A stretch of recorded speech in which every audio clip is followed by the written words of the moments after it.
Ang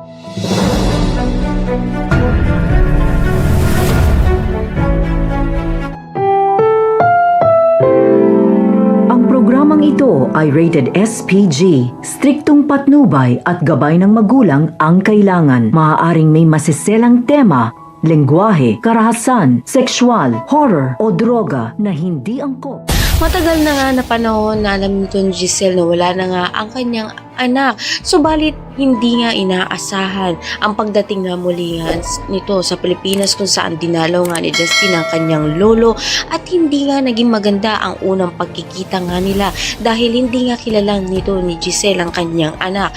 Dito na nga sinabi nito ni Eric ang katotohanan ito nga ang kanyang anak, kaya naman napaiyak, napaluha na lang ito dahil na nga rin hindi nga niya inaasahan na makakaharap nga niya ng personal ang kanyang anak na may galit nga sa kanya.